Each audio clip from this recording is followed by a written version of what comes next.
Hi everybody, welcome to another video in pre-calculus section 8.5. The dot product. The dot product of two vectors is determined as follows.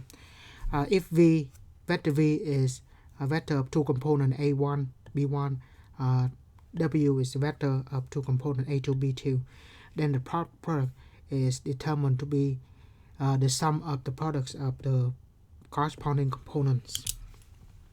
Of course, here we write the vector in the ij component. I can also write in general a1 b1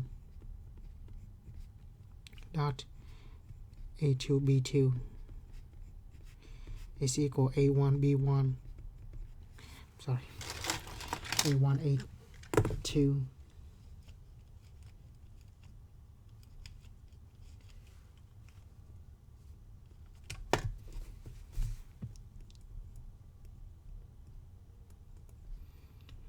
plus b1 b2. Right. Because a1 a2 b1 b2 all of them are numbers, and so this is just a number, or we call it a scalar. Therefore the dot product is also called a scalar product, meaning the product equal to a number. Right. Now let's look at this examples. Let vector v be 4, -2, and w is 3 and 2. So as mentioned before, I prefer to write in angular bracket notation 4 and -2. Dot with 3 and 2. So 4 times 3 plus -2 times 2. So that is 12 minus 4 is 8. Just a number. Right? Now, w dot v, w is 3 and 2.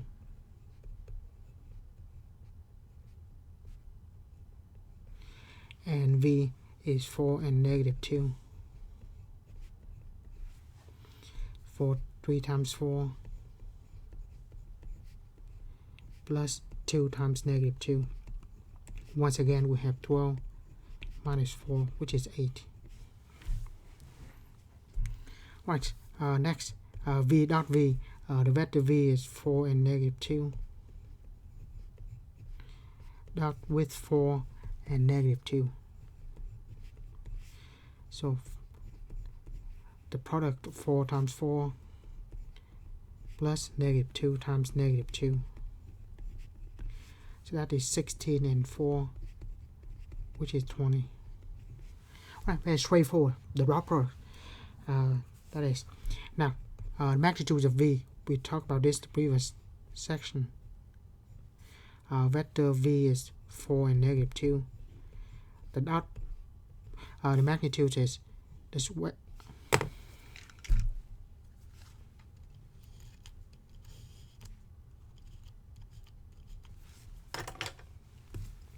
Should write like that. Before square plus -2 square.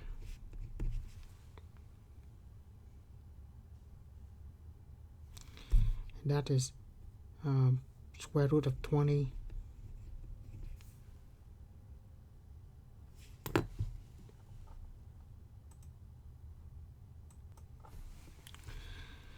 Now, as we see, v dot v and magnitudes of v, these are actually a square of the other, right? You see 4 times 4 or 4 square, -2 times -2 or -2 square. So when we look at this, we can say the vector dot itself is equal to the square of the magnitude. In general, that's what we have here. And so now we have some properties of the dot product. The dot product u dot v is the same as v dot u. That is commutative. We change the order of the dot product. The product is still the same. Distributive properties. And next,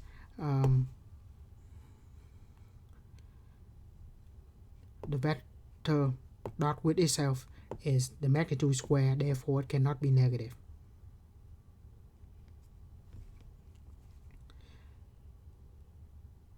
And then 0 vector dot v is equal to a zero number. This is not a zero vector. This is a zero vector. This is 0. So this one is the zero vector. That one is the zero number. As mentioned before, dot product is the scalar product. The result must be a number. Right. Next. Here, let u and v be two vectors with the same initial point. Of course, vector we can move so that they will have the same initial points. Then vector u, v, u minus v form a triangle. The angle between the two vector u and v is given by this. Because of this, we say the dot product is equal to the product of the magnitude times the cosine of the angle between them. And angle between them will be anywhere from 0 to 180 degrees. That's what the cosine inverse will give us. Right. Now find the angle between vector u and vector v. So first of all, we have the cosine of the angle between two vectors is equal to the dot product over the product of the magnitude.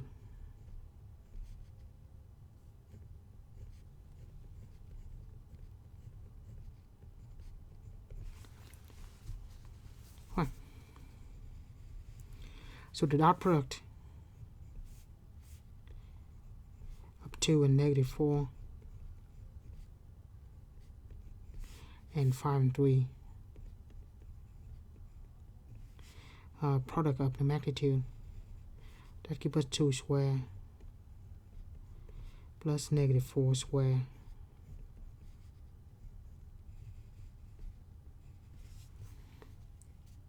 and 5 square plus 3 square. Right. The dot product, 2 times 5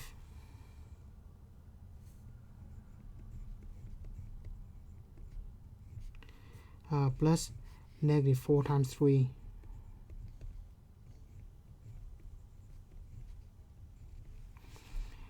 over square root 2 square plus negative 4 square, that's square root of 20. 5 square is 25 and 3 square is 9, 25 and 9, 34. So we have square root of 20 times 34, that's 680.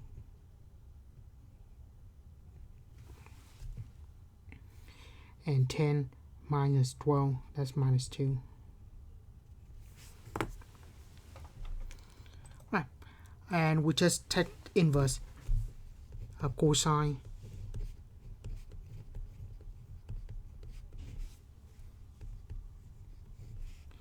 of square root of 680.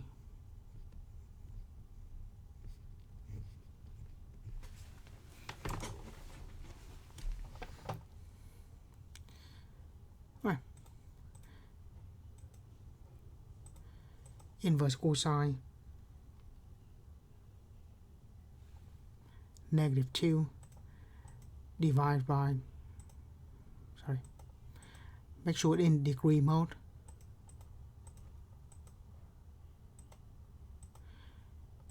Cosine inverse of fraction on the top is negative 2, the bottom is square root of 20 times square root of 34, 680, anyway.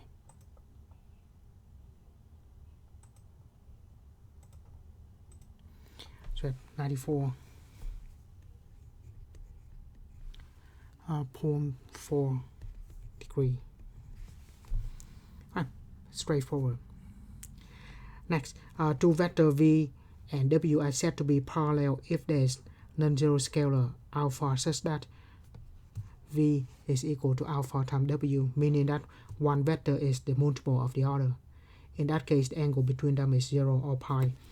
So we might have two vectors pointing in the same direction, or two vectors pointing in the opposite direction.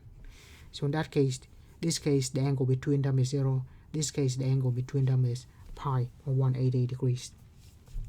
Now, if the angle theta between the two non-zero vector v and w is pi over 2, or 90 degrees, then the vectors v and w are called orthogonal.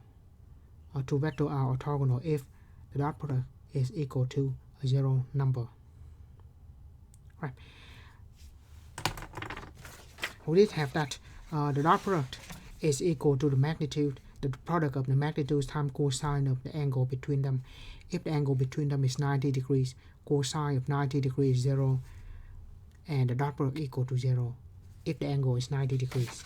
So two vectors are orthogonal if the dot product equal to 0. And then we say, why don't we just call that perpendicular?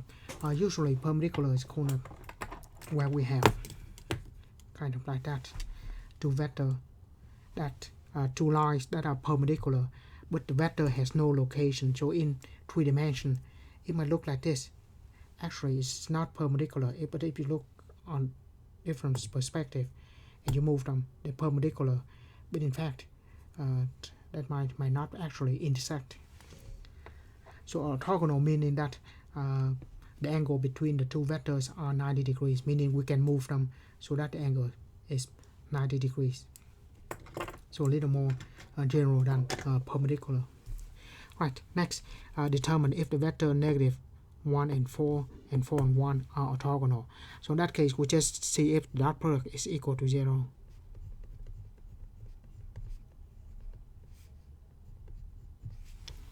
Right, so we just do the dot product of negative 1 and 4, dot 4 and 1. Right, so negative 1 times 4 plus 4 times 1, 4 minus 4 plus 4 is equal to 0. Is that equal to 0? In that case, yes. So in that case, we say v is orthogonal to w.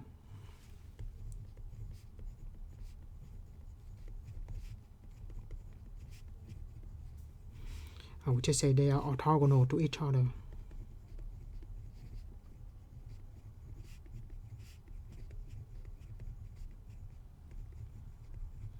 And the notation, if we want to, we can use this notation. U orthogonal to v. Next, determine if vector v is vector w are parallel. So parallel meaning that one vector are multiple of the other. So we will say, is there an alpha? We say is v equal to alpha times the vector w. Is that the case? If it is, then they are parallel to each other. Right, so I have 6 and negative 3 and 8 and negative 4. So what do we do? So think about this. If we have alpha of w is equal to alpha times 8 comma negative 4, right? Is equal to 8 alpha negative 4 alpha.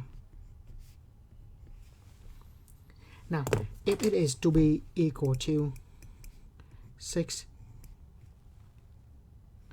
and negative 3, meaning that 8 alpha is equal to 6 and negative 4 alpha is equal to negative 3.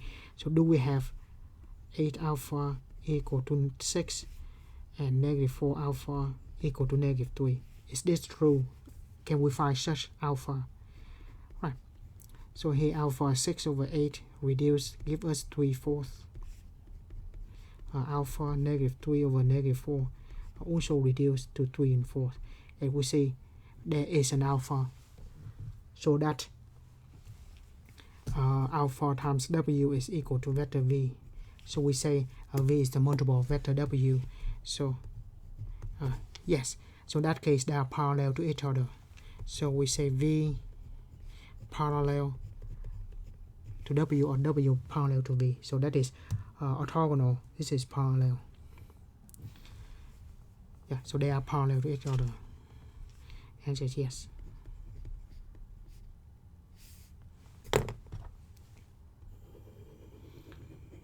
Right. Next, determine if this vector and that vector are parallel or orthogonal to each other. If not, find the angle between them. Right. Of course, we can do both of them, but let's say this: if we just find the angle between them, if the angle happen to be 90 degrees, yes, they will be orthogonal to each other. If the angle is either 0 or 180 degrees or 0 or pi, we say they are parallel to each other. So just go ahead and find the angle, and then we can just determine later.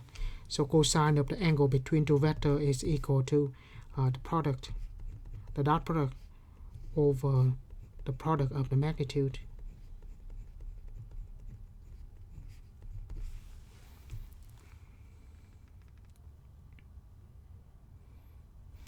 So 2 and negative 3, dot 3 and negative 2.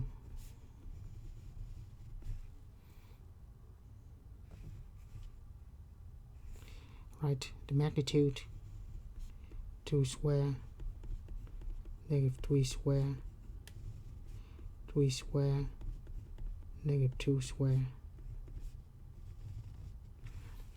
So 2 times 3, negative 3, negative 2. 2 square is 4, 3 square is 9, that's 13. 3 square, again, 9 and 4, not 13. So on the top we have 2, 6 and 6. The bottom is 13, so 12 over 13. So we have theta equal to cosine inverse of 12 over 13. Of course, that's not going to be 0, 90 or 180 degrees. Right, degree mode, yes. Cosine inverse of 12 over 13. So 22.6 degrees. Of course, so in that case, they are not orthogonal. They are not parallel to each other. Of course, we can do this two first, and we can see that they are not orthogonal, and they are not parallel to each other. Bottom line, we just find the angle. If the angle is 0 degrees, they're parallel. If the angle is 90 degrees, they are orthogonal. If the angle is 180 degrees, they're parallel, but pointing in the opposite direction. Right, let's go to application. The first application is what we call the orthogonal projection. So let V and W be two non-zero vectors. The vector projection of V onto W, so of V onto W, is given by this. The decomposition of V into V1 and V2, where we have V1 is parallel to W and V2 is orthogonal to W. Right, so this is called the orthogonal projection.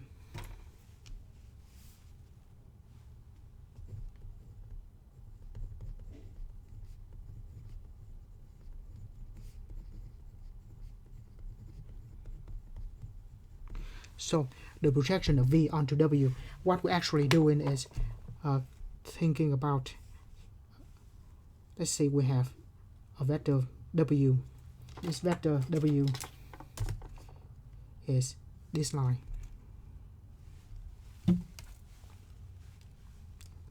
This line. Now, what we have is we have a projection of V onto that. So let's say if we have the line perpendicular to this W, and we have a projection to it. So if we have sign a line parallel line, and those lines perpendicular to the vector W here. what we have is the shadow of vector v is going to be in v1, right? The shadow of vector v onto w is v1, and v1 is called the orthogonal projection of vector v onto w. So v1 is the shadow of v if we project onto w. Right, and in that case, we can decompose vector v into two components, one of which is parallel and the other component are perpendicular to it. Right. So first of all, where's that formula come about? Right, think about this. If we have an angle between them,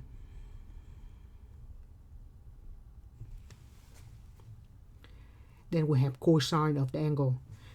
Then v1, if we talk about the magnitude, magnitude v1 is equal to the magnitude of v times the cosine, right? So cosine is equal to adjacent over hypotenuse, or we divide v, and that's what we have.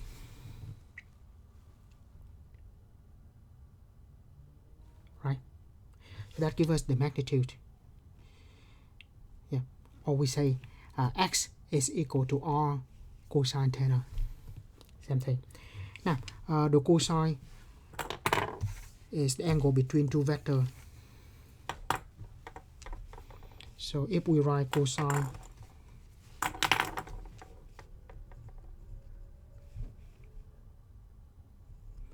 is equal to what? The product, the dot product over the magnitude, the product of the magnitude. Replace that into this cosine, and we will have v times v dot w, and then magnitude of v, so this is the magnitude, over magnitude of w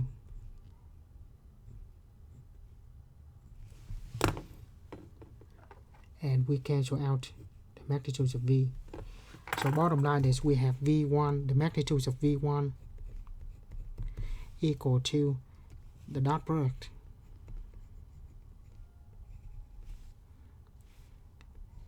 over the product of the magnitude of w, because the magnitude of v cancel out. Right. So that gives us a magnitude. How do we get to the direction? You remember that if we have the vector u in the direction of v, so in direction of v, in direction of w, we have the unit vector equal to the vector divided by the magnitude of the vector. That gives us the unit vector. Now we have the direction. All we need is just the direction. We have the magnitude. All we need is just a direction.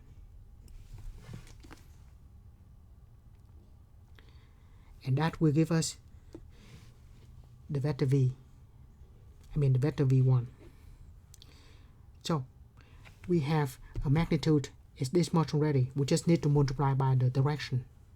The direction, the unit vector is w over w1. So we do that, and that will give us the vector v1.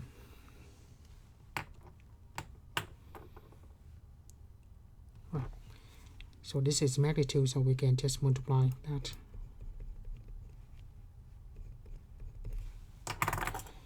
And that will give us the vector v1. So bottom line is the orthogonal projection is dot product over the magnitude of w squared times the vector w. So in that case, we project the vector v onto v1. And after that, if we want v2, it's easy. v2 is equal to v minus v1. Right. You will see that in the next example. find the vector projection of v 2 and 4 onto the vector w 1 and 1. Of course, I said I plus j, meaning 1i plus 1j, so the component is 1 and 1. Right, so let's try to draw this first. Vector v is 2 and 4, so 2 on the horizontal and 4 vertical component. So we have this is vector v. There's no magnitude, sorry. Vector v is equal to 2 and 4.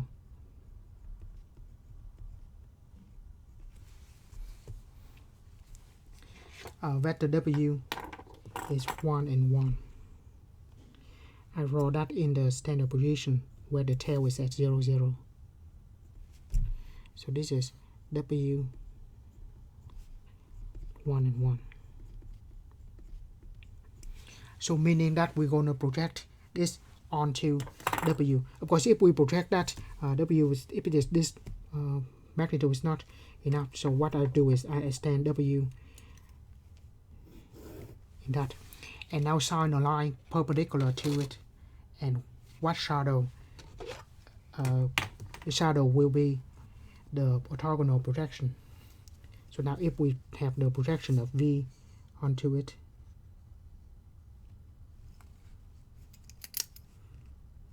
then this will be the shadow of v. This will be the shadow of v onto w, right? And when we have that, we also have the perpendicular to it. So the vector v, when we have project on w, we have v1, and then the other component v2. So one of them is parallel to w, and the other one is perpendicular to w. Right, so that's what we have. Now, how do we do the math? Right, first, vector v1 is orthogonal projection of v onto w.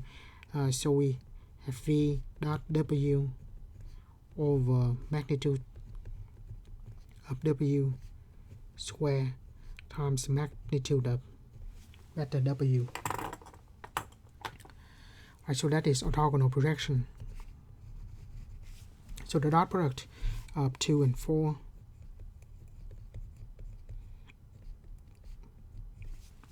1 and 1 w w square square root of 1 square plus 1 square, and then that 1 square again, and then vector w is 1 1. Right, so what I do is I would do the top first, which is the dot product, 2 times 1 plus 4 times 1.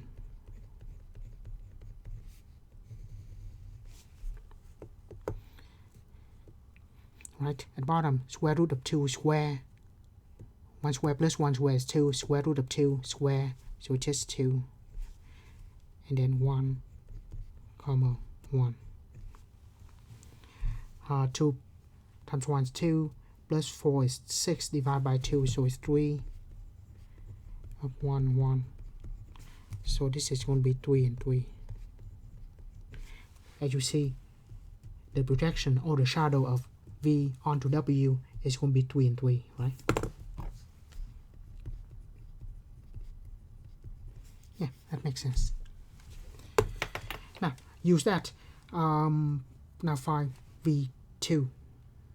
So, notice that if we have v1 plus v2 is going to be equal to v. So let me write that out. v1 plus v2 is equal to v. So v2 is equal to v minus v1. Vector v is 2 and 4 minus vector v1 3 and 3. So we have v2 is equal to minus 1 and 1.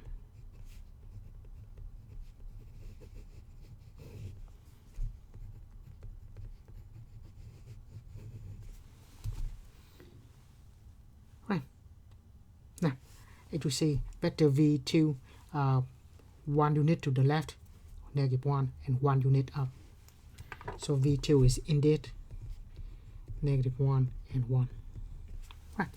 So we have a vector that we can be decomposed into the other, one parallel to the other vector and one perpendicular to the other vector. And the one parallel to it is called orthogonal projection of v onto w. Did not have the notation, but we can use projection of vector v onto vector w. We can use that notation. Right. So that is orthogonal projection. Now let's look at this example. A wagon with 2 small children as occupants weight 100 pounds, so 100 pounds point straight down, and is on the hill 15 degrees.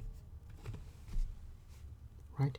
What is the magnitude of force required to keep the wagon from rolling downhill? So this kind of like the last problem we have in the previous section. The weight of the wagon here is 100 pounds. That weight will be decomposed into 2 components, one of which parallel to the inclined planes and one of which perpendicular to the inclined plane. Of course, we can use orthogonal projection, but here when we have the angle, we just use trigonometry to decompose the vector. Right, so what I have is the inclined plane, which is a lot more important than the horizontal plane. So we have inclined plane that make with the horizontal line is 15 degrees.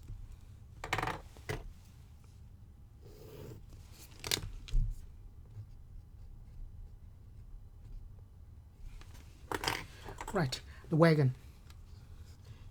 The weight, of course, points straight down.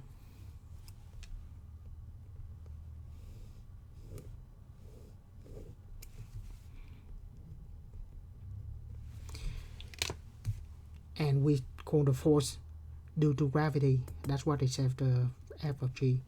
Or we call the weight. Or we put just one to call the force. Okay. Either way, we write that vector.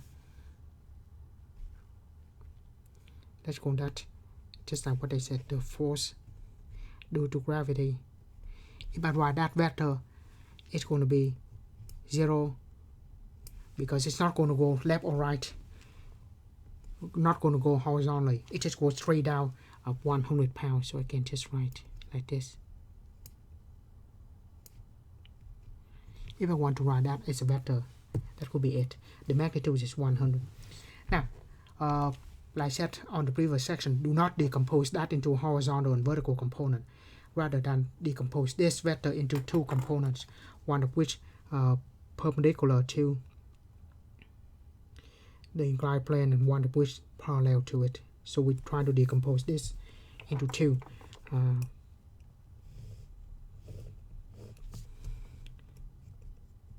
Be one here, and the other one is going to be this one.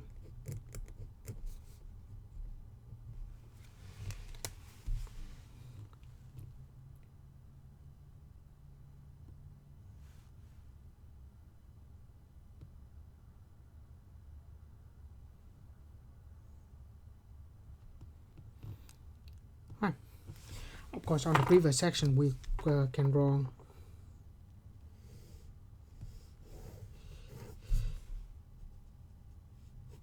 and of course that will be, of course,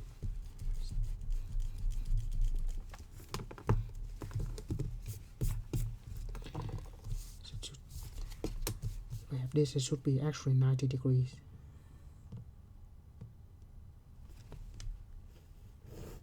On the previous section, we're going to use this, which is the same.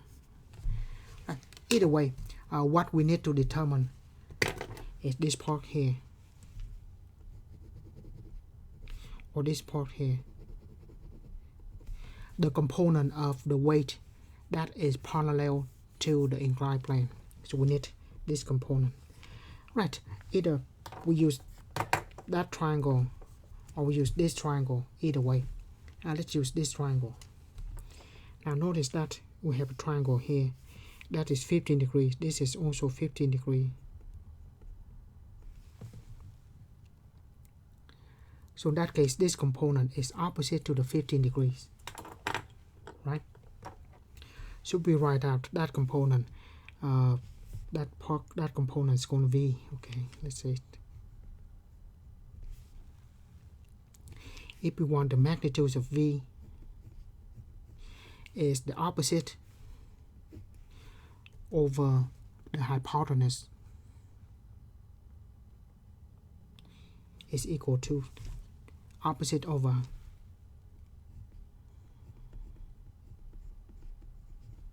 hypotenuse is going to be sine of 15 degrees,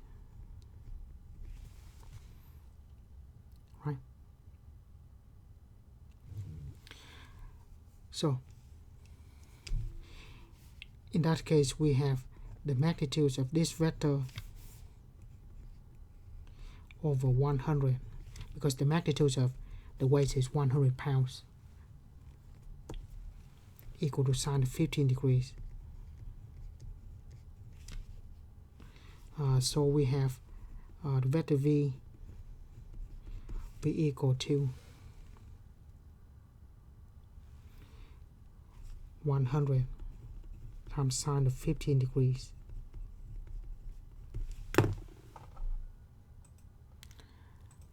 It is in degree, yep, 100 sine of 15 degrees. We have 25.88. And the unit is pound. So the magnitude is V. So meaning that the weight of the object is 100 pounds. So that will fall straight down as 100 pounds.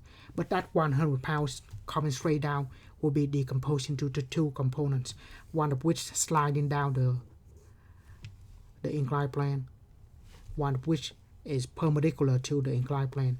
The part that is horizontal, the part that is parallel to the inclined plane is 25.88 pounds. So this is 25.88 pounds. So if this guy want to keep it up, he want to keep it from rolling downhill, he have to put the force have to be equal or more than 25.88 if he want to pull the car up. Of course, assume there's no friction here. Right. So the force to want to keep it from rolling downhill have to be 25.88 pounds, because the weight sliding downhill at 25.88 pounds. That 100 pound component going straight down decomposed into the component that is parallel to the inclined plane is 25.88. So if we want to keep things balanced, we'll have the force and pull in that opposite direction of 25.88 pound. When we do that, we'll keep things balanced, keep the car from sliding downhill. Right.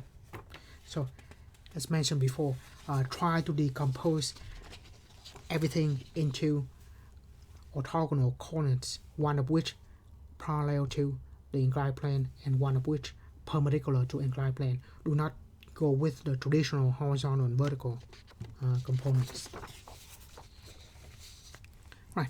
Next, we define work. If a constant force is not along the line of motion, but instead at an angle theta direction of motion, as illustrated here. Let's say this guy, instead of pushing the cabinet along the horizontal plane, he pushed at an angle like that.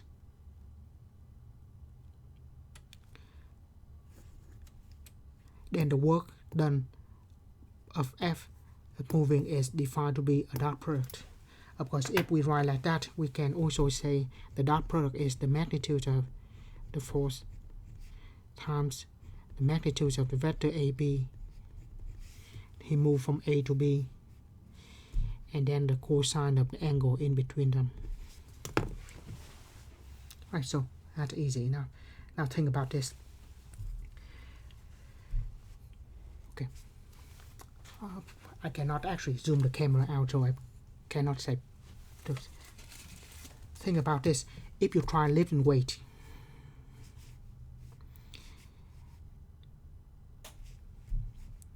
okay, stand it up.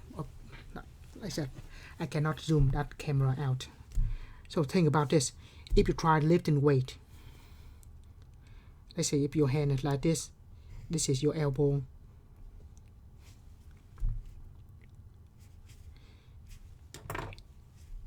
and it's your forearm, and this is the weight here. So let's consider your elbow here.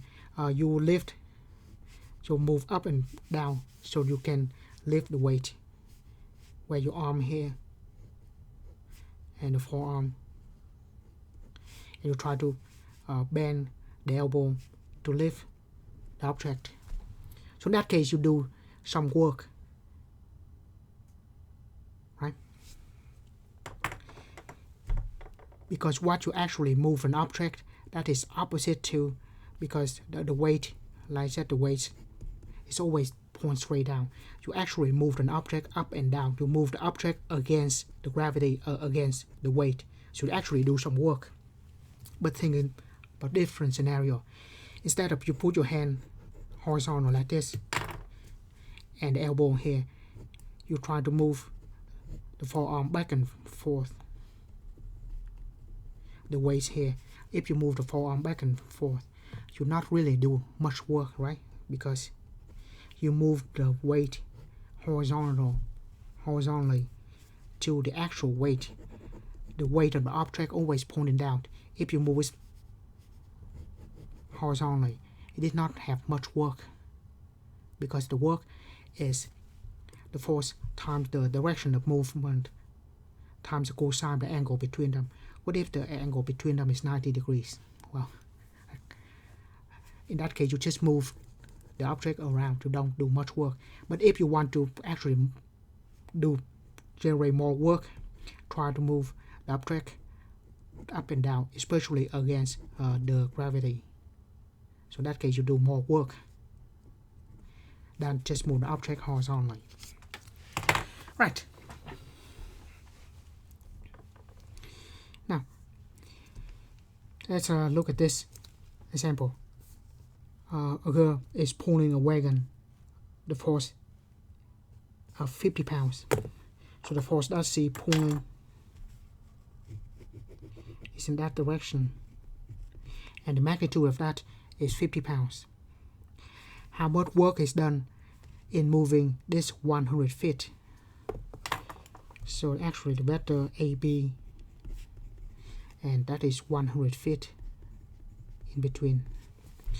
And if the angle is 45 degrees, what is the work? So the work is a number, so it's not a vector. Is the force. It's the dot product of the force times the displacement vector, or we say the magnitude of the force times the vector AB times the angle between them. So in this case, the force we have is 50 pounds.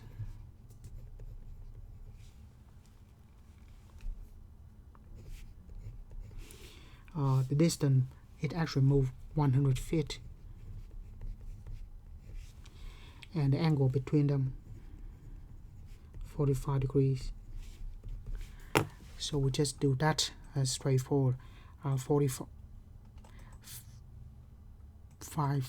50 times 100.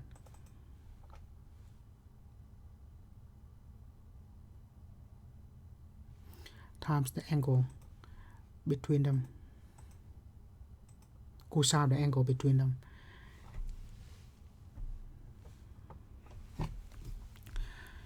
So we have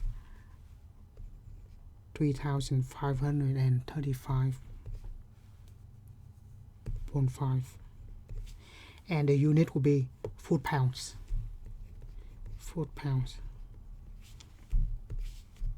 Right. So actually, this is in terms of the English unit. If we have in the international system of unit, and we have 1 kilogram, the weight, so 1 Newton times 1 meter is 1 joule.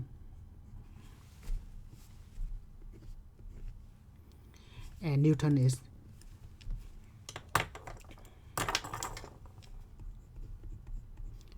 the weight. Is the force is equal to 1 kilogram meter square per second. Meter per second square, sorry. Yeah. Of course, but that just if it is in the international system of unit, Newton times meter, Newton for force and meter for the distance is equal to 1 joule. Right. If it is foot times pounds, of course, foot-pounds. But that's what we have for this section. And that's what I want to cover this section. So once again, the dot product is equal to the sum of the product of the magnitudes. And then we have two applications, one of which is the angle between two vectors. The other one is orthogonal projection. So we can decompose a vector into a component that is horizontal. The component that is in the parallel to the other vector, and one component that is perpendicular to the vector. So just like this one, we decompose V into vector V1, which is parallel to W, and V2, which is orthogonal to W. And then work is equal to the force dot displacement, or the magnitude of the force times the distance that it moves, and then times the cosine of the angle between them. Right, so that's all we have for this section. So I stop the video here. As always, thank you for watching, and see you in another video in pre-calculus.